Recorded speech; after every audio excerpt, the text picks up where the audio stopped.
A research team at the University of Copenhagen recently published findings that are quietly changing how botanists and plant physiologists think about plant recovery. The study, which tracked the cellular response patterns of stressed houseplants over an 18-month period, arrived at a conclusion that surprised even the researchers who conducted it. The plants that recovered most reliably were not the ones that received the most intervention. They were the ones whose owners stopped doing the wrong things first. That sentence deserves a moment. Stop doing the wrong things first. Not add the right fertilizer, not move to the right light, not repot into better soil. Stop the wrong intervention. Because the single most consistent finding in the Copenhagen study was that the majority of houseplant deaths in domestic environments are not caused by neglect. They are caused by well-intentioned responses to stress signals that the plant owner misread. The extra water given to the wilting plant, the fertilizer added to the yellowing leaves, the direct sun given to the stretching stems. Every one of those responses felt correct. Every one of them made the problem worse. The simple method the study identified is not a product. It is not a technique in the conventional sense. It is a sequence, a specific order of actions and non-actions that, when applied correctly to a plant in decline, produces recovery rates that were significantly higher than any other intervention protocol the research team tested. And today I am going to walk you through every step of that sequence, explain why each step works at the biological level, and show you how to apply it to whatever plant you have right now that is not doing well.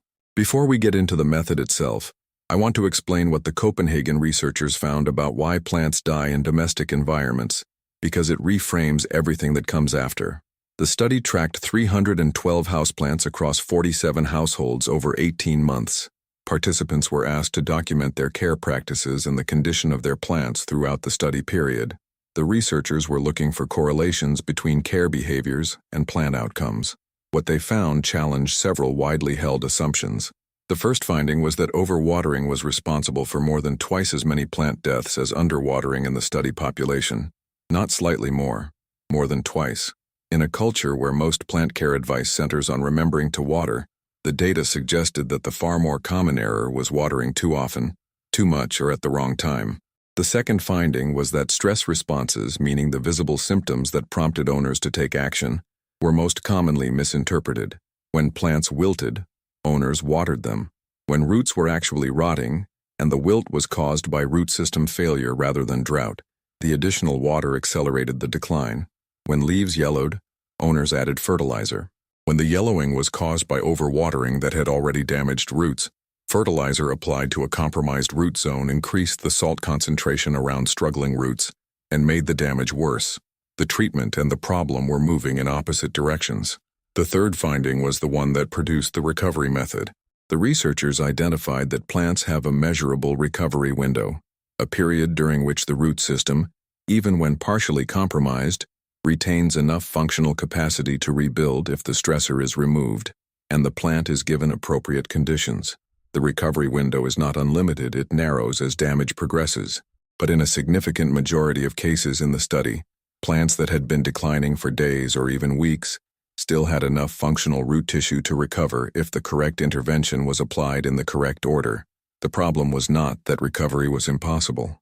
The problem was that the interventions being applied were consuming the recovery window rather than opening it. That is the foundation. Now here is the method. What the Copenhagen findings make clear is something that contradicts almost every intuition most plant owners bring to this moment.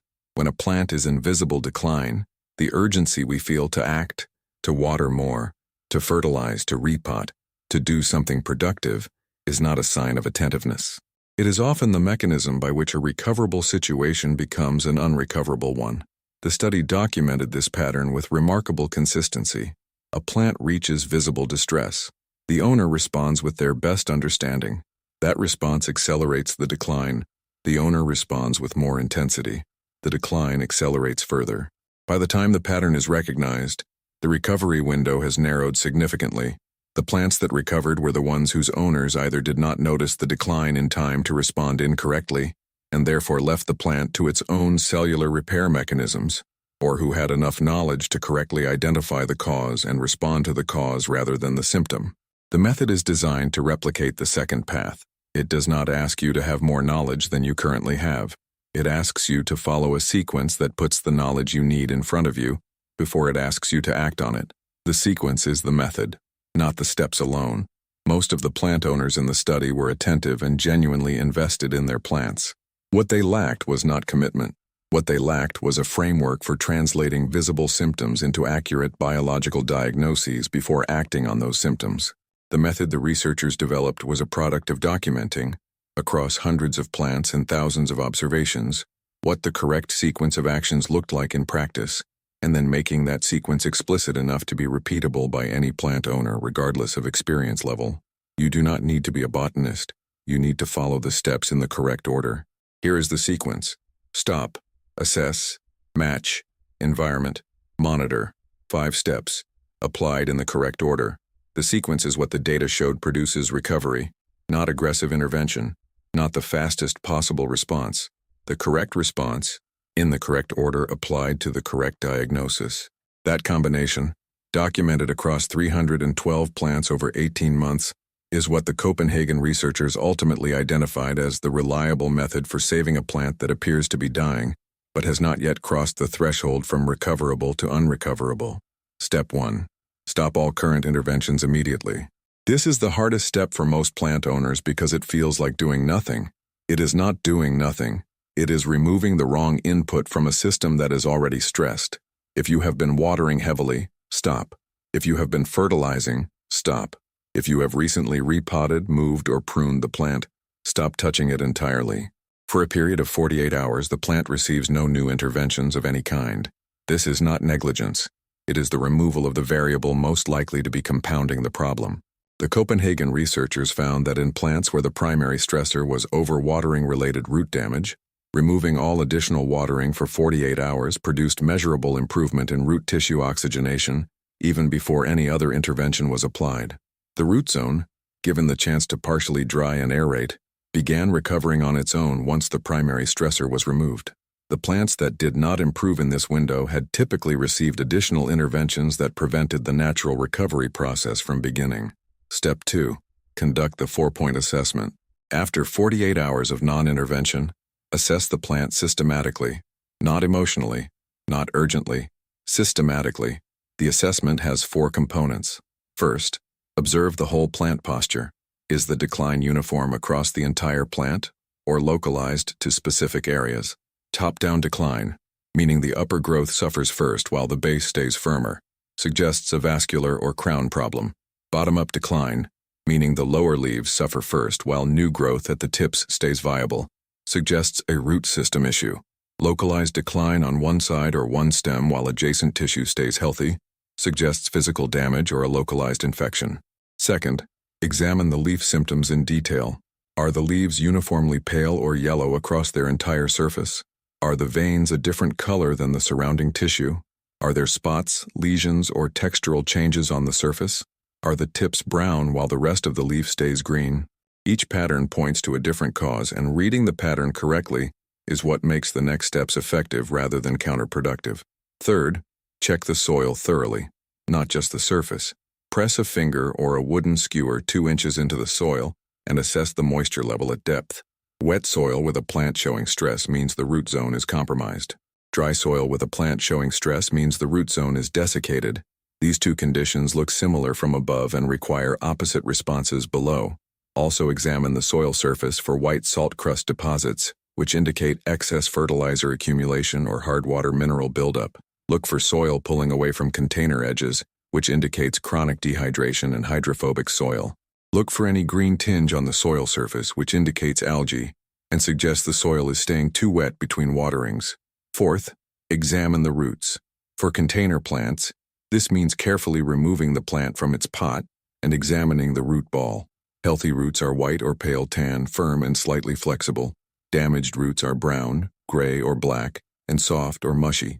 The smell is equally diagnostic. Healthy roots and healthy soil smell clean and earthy. Root rot smells distinctly foul. If you detect a foul odor, root rot is present regardless of how the roots appear visually. The 4-point assessment takes between 5 and 10 minutes to complete properly.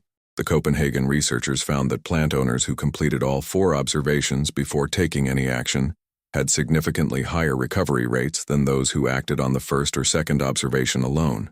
Each additional observation narrows the range of probable causes.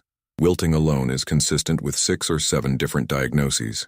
Wilting combined with wet soil narrows that to 2 or 3.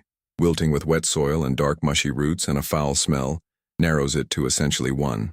Completing all 4 observations is diagnosis. Stopping at 1 or 2 is guesswork. The assessment should happen 48 hours after stopping interventions, not immediately. Some plants show early improvement in the 48-hour window because the removal of the overwatering stressor allows the root zone to begin its own recovery. Assessing immediately can produce a more alarming picture than the actual condition warrants. Wait the full 48 hours, then assess with all 4 observations before acting on any of them. Step 3. Match the assessment to the correct intervention. This is where the Copenhagen sequence diverges most sharply from conventional plant care advice, because the study found that the most common error was applying a generic plant rescue treatment rather than a cause-specific one. The interventions the study identified as most effective fell into 4 categories based on the assessment results. For root rot, the intervention is mechanical. Remove the plant from the container. Trim all dark, soft, or foul-smelling root tissue with clean, sterilized scissors. Cut generously. Leaving damaged root tissue increases the risk of rot spreading to remaining healthy roots. Dust all cut surfaces with powdered cinnamon, which contains cinnamaldehyde, a compound with documented antifungal properties in botanical research, or a commercial powdered fungicide. Allow the root ball to air dry on a clean surface for 1 to 2 hours. Repot in fresh dry mix with 30% coarse perlite for drainage. Do not water for 48 hours after repotting. For root desiccation, meaning chronic underwatering damage, the intervention begins differently. Do not start with overhead watering, because severely dehydrated soil often becomes hydrophobic, meaning water poured from above beads on the surface and runs out through drainage holes without ever reaching the roots. Instead, set the entire container in a basin of room temperature water and allow the soil to rehydrate from below for 30 to 60 minutes. The soil will visibly absorb water, and the container will become noticeably heavier. Remove from the basin and allow full drainage before placing back in its location. Resume regular watering on a fixed schedule, rather than watering reactively when the plant looks stressed. For nutrient-related stress, the intervention depends on identifying which nutrient is involved. Uniform yellowing beginning at the oldest leaves moving upward indicates nitrogen shortage. Iron chlorosis, visible as yellowing with distinctly green veins on the youngest leaves, almost always indicates soil pH above 7.0 rather than an actual iron shortage. Browning at leaf tips and margins indicates potassium imbalance or salt damage. Each condition requires a different product applied at a different concentration. Applying a general fertilizer to any of these conditions without first identifying which one you are addressing may improve one symptom while worsening another. For fungal or bacterial infection, the intervention is removal first, treatment second. Remove all visibly affected tissue immediately using sterilized cutting tools. Seal cut surfaces. Improve air circulation around the plant. Switch entirely to base watering for the remainder of the recovery period. Fungal infections respond to copper-based fungicide applications on remaining healthy tissue. Bacterial infections do not respond to fungicides and require only the mechanical removal of affected tissue, the sterilization of cutting tools between each cut, and the isolation of the affected plant from surrounding plants to prevent airborne spread. Step 4. Create a recovery environment. Once the correct intervention has been applied, the Copenhagen study found that the environment in which the plant was placed for recovery was as important as the intervention itself. The recovery environment has specific characteristics that the research identified as significantly improving recovery rates. Stable, indirect light, not dim, not direct sun. Consistent indirect light that allows photosynthesis without the additional stress of intense radiant heat. Stable temperature without fluctuation. Plants recovering from stress have a reduced ability to compensate for temperature swings. Avoiding heating vents, air conditioning units, and drafty windows during the recovery period reduces the energetic demand on a system that is already working at reduced capacity. No fertilizer for a minimum of 3 weeks. A plant that is rebuilding its root system cannot use fertilizer efficiently, and the additional salt load from fertilizer application to a stressed root zone can interrupt recovery. Consistent, moderate moisture. Not wet, not dry. Consistent. The rhythm of the watering schedule matters as much as the quantity. The recovery environment requirements are intentionally conservative. They were designed to minimize the energy demands on a plant system operating at reduced capacity, while the root system rebuilds its functional infrastructure. A plant in recovery is not in a state where ambitious conditions produce better results. They produce greater stress on a system already compromised. The recovery environment is quiet, stable, predictable. It asks nothing of the plant beyond surviving, and it gives it the conditions under which surviving is most likely to lead to the root system recovery that genuine thriving requires in the weeks that follow. Step 5. Monitor and document. The Copenhagen researchers found that the plant owners who documented their recovery process had significantly better outcomes than those who did not. Not because documentation changed anything about the plant biologically, but because it changed the behavior of the plant owner. Owners who recorded observations were less likely to intervene unnecessarily when the recovery did not appear to be progressing on a daily basis. They were more likely to notice when a genuine setback occurred that required additional intervention, and they were more likely to identify the original cause correctly when they looked back at the documented sequence of events. Keep a simple record: the date, the current condition of the plant including posture, color, and soil moisture, any intervention applied that day, whether new growth is visible. That information, reviewed weekly, gives you a factual basis for decision-making rather than an emotional response to daily appearance fluctuations. The study's documentation finding was one of its more counterintuitive results. The researchers had not expected documentation behavior to correlate significantly with plant outcomes. The link emerged from the data. When they examined why documented owners performed better, the answer was not more plant knowledge. It was that documentation created a measurable delay between observation and response. That delay, even 30 to 60 seconds required to write down what they were seeing, was enough to prevent the reflexive interventions that, in plant after plant, turned recoverable situations into unrecoverable ones. The record slowed the response. The slower response improved the outcome. Here is what the Copenhagen study ultimately concluded. The plants that survive domestic stress are not the ones that received the most care. They are the ones whose owners developed the discipline to distinguish between care that helps and care that harms. That distinction is not intuitive. It is learned. And it is learned most efficiently, not by reading about plants, but by watching a specific plant in a specific condition respond to a specific, correctly identified intervention applied in the correct order. The method is not complicated. Stop, assess, match, environment, monitor, 5 steps, applied in sequence. The sequence matters as much as the steps. A correct intervention applied at the wrong point in the sequence produces worse outcomes than no intervention at all. Stop first. Always stop first. Assessment without action is not neglect. It is the foundation of every successful recovery in the study's data. Go look at the plant you have been worrying about. Apply the 5 steps in order. Document what you find. Give it 3 weeks. The data says most of them can still be saved. The Copenhagen data is specific on this point.